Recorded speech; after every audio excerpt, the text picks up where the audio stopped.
ne Yohane ha Kayuani Yohane ne Yohane ha Akwesasne TV's election coverage has been brought to you by the Akwesasne Convenience Store Association, which is now located at the Mohawk Indian Housing and Community Building, 188 McGee Road, Akwesasne, 518-358-2229. The funding members are AK Gas and Tobacco, Another Damn Cigarette Store, Bear's Den, Big Boys, East End Convenience, Gustoa Gas and Tobacco, Mohawk Junction, Red Fox Gas, Speedway Convenience, Truck Stop Number 9, Twin Leaf Express, and Twin Leaf Gas and Tobacco. Sego, welcome to Akwesasne TV's 2015 election coverage. Today we will be interviewing candidates who are vying for a seat on the St. Regis Mohawk Tribal Council. In studio today we have PJ Burns. Sego, how are you? Good, thank you. All right, well tell us a little about yourself and why you chose to run for chief. Well, my name is Peter John PJ Burns. Gayeli ni gasto salaga ii. My grandparents are Mary and Peter Burns, and Lily and Frankie Benedict. My parents are Peter Burns and Donna Benedict, and I have one sister, Sandy Barnes. I'm a lifelong Akwesaslono, and I have committed myself to protecting and serving our community. I have devoted 14 years of my career to keeping Akwesasne safe and creating opportunities for our children that are both constructive and rewarding. I want to see Akwesasne grow in a safe and positive direction. Okay, so what are your prior experiences working with civic, community, or governmental organizations? With the community aspect, I organize and facilitate a lot of community events. I organize and facilitate the Kids for Fishing program. I belong to the coalition, which, as you all know, that every event in our community, the coalition is part of it. I either organize it or facilitate it or volunteer my time. I also organize and facilitate the Boys Night Out. And with the Boys Night Out, we talk with young boys between the ages of 10 to 15.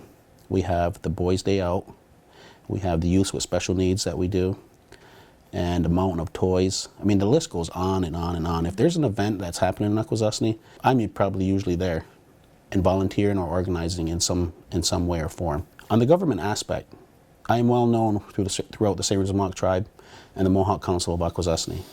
And I volunteer and organize different events or sit on different boards with agencies within those governmental structures.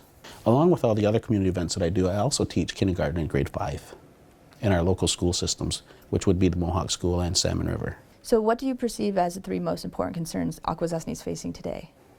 Well, there's a number of concerns that concern Akwesasne. I don't know that we have 3 major important ones. There is a lot of issues that I think are equally important. We can talk about the land claims, we can talk about economic development, we can talk about education, healthcare.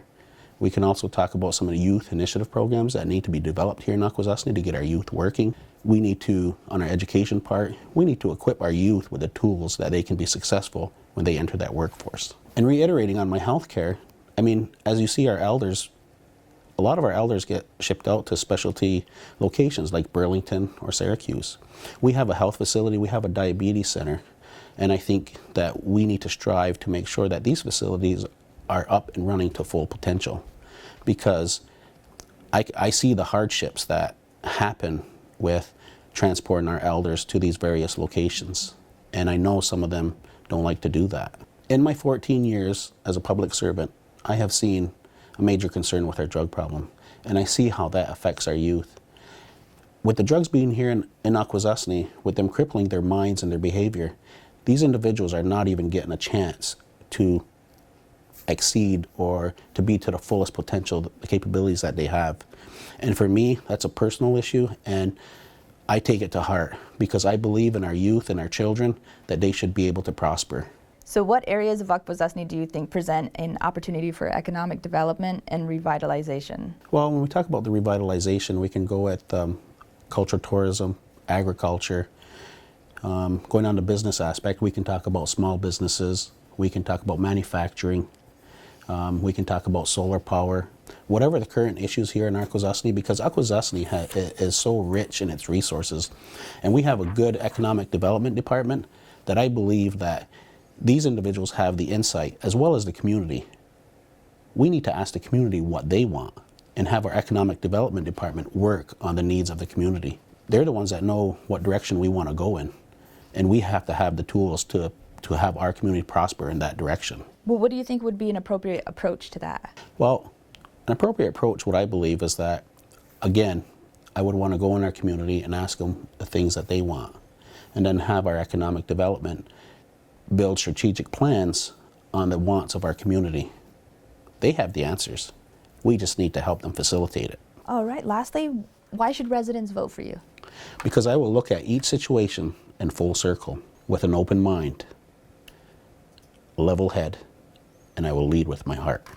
It is my responsibility to strive with passion and experience, and that is my commitment to the Akwesasne community. Nyala, PJ, thank you for stopping in. Absolutely, it was my pleasure. And before we go, is there anything else you'd like to mention? Well, when people vote on June 6th, I want them to come and vote with their heart. Thank you for watching. This is Kit Thomas for Akwesasne TV. Yo hane, yo hane, kayo ani yo hane, yo hane, kayo ani yo hane, yo hane.